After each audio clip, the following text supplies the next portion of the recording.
Biru academy के इस YouTube channel पर आप सभी साथियों का स्वागत है डियर। बात करेंगे शिक्षा जगत से जुड़ी हुई महत्वपूर्ण खबरों की।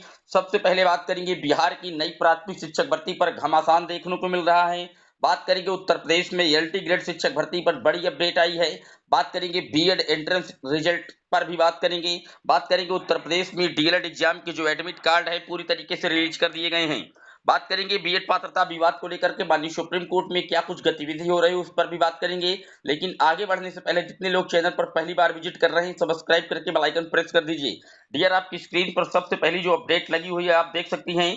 नियम बदला, दूसरे राज्य के अभ्यर्थी भी अब बन सकेंगे बिहार में शिक्षक। आप जैसा कि जानते हैं कि बिहार की जो शिक्षक भर्ती थी उसमें पहले बिहार के ही अभ्यर्थियों को पूरी तरीके से पात्र किया गया था, वहां का स्थायी निवासी माना गया था। लेकिन बाद में सरकार ने इस रूल्स में कहीं ना कहीं परिवर्तन किया और पूरे देश के अभ्यर्थियों को शिक्षक भर्ती के लिए पात्र कर दिया गया है। वहां के शिक्षा मंत्री जी ने क्यों ऐसा किया है आप देख सकती हैं। इन्होंने मेंशन करके बता दिया है कि शिक्षा मंत्री जो बिहार के थे प्रोफेसर चंद्रशेखर ने कहा है कि देश के विभिन्न राज्यों के जो योग्य विद्यार्थी बेरोजगार हैं वह शिक्षक नियुक्ति में भाग ले सकेंगे। हम लोगों ने के लिए एक समस्या है कि गणित, भौतिकी, रसायन शास्त्र और अंग्रेजी में अभ्यर्थी नहीं मिल पाते हैं और सीटें खाली रह जाती हैं। इसके लिए शिक्षक नियुक्ति नियमावली में संशोधन किया गया है। इससे बेहतर शिक्षण कार्य हो सकेगा।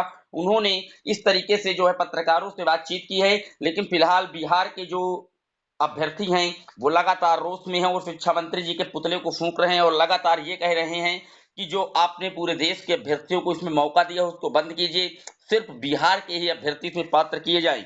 जबकि शिक्षा मंत्री ने कह दिया है कि हर बात का विरोध होता है। हम क्या कह सकती है इस पर, उन्होंने साफ साफ कहा है कि हर बात का ही विरोध होता है, यहाँ पर विरोध करना आदमी या प्रशिक्षु साथियों का कहीं ना कहीं अधिकार है। लेकिन फिलहाल नियमावली में अब संशोधन करने से उन्होंने पूरी तरीके से इनकार कर दिया है। अब देखने वाली बात यह होगी कि आखिरकार बिहार में शिक्षा मंत्री जी का ये बयान कब तक किस तरीके से चर्चा में रहेगा, क्योंकि प्रशिक्षु लगातार उनसे मांग कर रहे हैं कि नियमावली में संशोधन किया जाए और केवल बिहार के अभ्यर्थियों को ही मौका दिया है। बिहार में पर्याप्त मात्रा में योग्य जो है शिक्षक अभ्यर्थी हैं। हालांकि यहीं पर विपक्ष के जो नेता हैं सुशील मोदी जी, वो जो पहले से जॉब कर रहे शिक्षक साथी हैं उनको स्थायी करने की मांग कर रहे हैं, नियमावली में संशोधन करते हुए बिना बीपीएससी के लिखित परीक्षा दिए हुए। देखने वाली बात यह होगी कि आखिरकार बिहार की शिक्षक भर्ती में क्या कुछ होता है। फिलहाल 12 जुलाई तक जो ऑनलाइन आवेदन के प्रोसेस हैं वो स्टार्ट कर दिए गए हैं। पूरी तरीके से पूरे देश के किसी भी राज्य के अभ्यर्थी इस पर पार्टिसिपेट कर सकते हैं डियर। बात कर लेते हैं अगली अपडेट की। तो अगली अपडेट डियर आप देख सकते हैं, उत्तर प्रदेश में जो बीएड की प्रवेश परीक्षा हुई थी उसका परिणाम आज जारी हो जाएगा। बुंदेलखंड विश्वविद्यालय द्वारा शुक्रवार को दोपहर 3 बजे के बाद बीएड प्रवेश परीक्षा का जो परिणाम है वो घोषित कर दिया जाएगा। लगभग 4.5 लाख परीक्षार्थियों ने इसमें कहीं ना कहीं पार्टिसिपेट किया था, क्योंकि आप जानते हैं जब से प्राथमिक स्तर पर बीएड को वैलिड किया गया है तब से केवल बीएड ही एकमात्र कोर्स है जिसमें सबसे ज्यादा प्रशिक्षु साथी दिलचस्पी ले रहे हैं। अन्यथा डीएलएड के ऑनलाइन आवेदन चल रहे हैं और आप उसकी स्थिति देख सकते हैं। 2.5 लाख सीटों के सापेक्ष महज 50,000 आवेदन अभी तक गए हुए हैं डियर। बात कर लेते हैं अगली अपडेट की। तो अगली अपडेट ये देख सकते हैं, यूपी एलटी ग्रेड शिक्षक भर्ती का जो लंबित परिणाम है वो जारी कर दिया गया है। 911 अभ्यर्थी इसमें सफल हुए हैं। तो प्रतीक्षा सूची में सर्वाधिक 431 अभ्यर्थी हिंदी के शिक्षक बने हैं। आप देख सकते हैं जो कल एलटी ग्रेड की प्रतीक्षा सूची द्वितीय जारी की गई है उसमें 431 अभ्यर्थी केवल हिंदी के शिक्षक बन गए हैं डियर। बात कर लेते हैं अगली अपडेट की। तो अगली अपडेट 431 अभ्यर्थी हिंदी के शिक्षक बने हैं। उत्तर प्रदेश लोक सेवा आयोग की ओर से सहायक अध्यापक भर्ती 2018 के तहत जो प्रतीक्षा सूची में चयनित अभ्यर्थी थे 911 उसमें से 431 हिंदी के शिक्षक बने हैं। बात कर लेते हैं अगली अपडेट की। तो अगली अपडेट डियर आप देख सकते हैं, 16,614 परिषदीय शिक्षकों के अंतर जनपदीय तबादलों की गई जारी की गई सूची। सत्यापन होने के बाद ही कार्य मुक्त किए जाएंगे 9,536 शिक्षक। तो कहीं ना कहीं जो तबादले का प्रोसेस है पूरी तरीके से स्टार्ट कर दिया गया है। सत्यापन के बाद जो कार्य मुक्त है वो पूरी तरीके से किए जाएंगे। ट्रांसफर और सरकार पूरी तरीके से कहीं ना कहीं जो प्रोसेस है उसको आगे बढ़ा दिया गया है। आप देख सकते हैं आपकी स्क्रीन पर लगा हुआ है।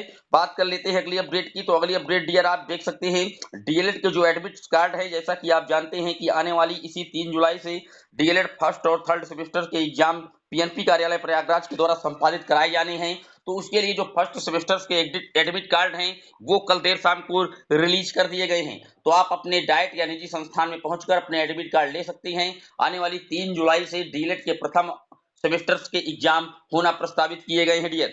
बात कर लेते हैं BEd versus DElEd supreme court के फाइनल डिसीजंस की। तो 3 जुलाई से सुप्रीम कोर्ट की फाइनली जो बेंचेज हैं वो पूरी तरीके से वर्कआउट करना शुरू कर देंगे, क्योंकि 3 जुलाई तक जो छुट्टियां थी, समर वेकेशन था, ग्रीष्मकालीन अवकाश था माननीय सुप्रीम कोर्ट में, वो समाप्त होता है और 3 जुलाई से लगा करके 17 जुलाई के बीच में कभी भी इसका जो ऑर्डर है वो डिलीवर कर दिया जाएगा, क्योंकि इसकी वजह से जो केंद्रीय विद्यालय संगठन की परीक्षा है पीआरटी केबीएस पीआरटी का रिजल्ट है वो भी पूरी तरीके से रुका हुआ है और केबीएस ने स्पष्ट तौर पर कह दिया है कि जब तक बीएड पात्रता विवाद का निपटारा माननीय सुप्रीम कोर्ट के द्वारा नहीं हो जाएगा तब तक हम इसका रिजल्ट रिलीज नहीं करेंगे।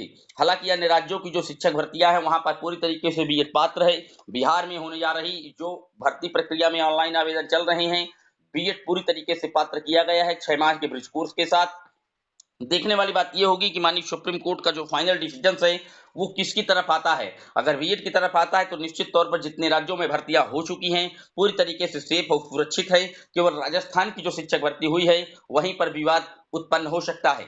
लेकिन अगर बीएड हट जाता है तो आप मान लीजिए कि राजस्थान को ही छोड़ करके और सभी राज्यों में विवाद की स्थिति आ जाएगी, क्योंकि मध्य प्रदेश की शिक्षक भर्ती हो चुकी है जहां पर बीएड को पात्र किया गया था, नियुक्ति पा चुके हैं। लेकिन सारे जो जितने भी प्रकरण हैं वो माननीय सुप्रीम कोर्ट के अंतिम फाइनल ऑर्डर के आधार पर ही टिकी हुई हैं, चाहे वो सीटेट का रिजल्ट हो या किसी राज्य की शिक्षक भर्ती रही हो।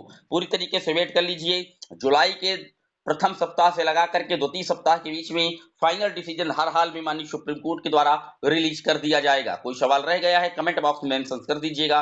फिर मिलेंगे एक और वीडियो में, तब तक के लिए जय हिंद, जय Bharat, love you guys, Vande Mataram.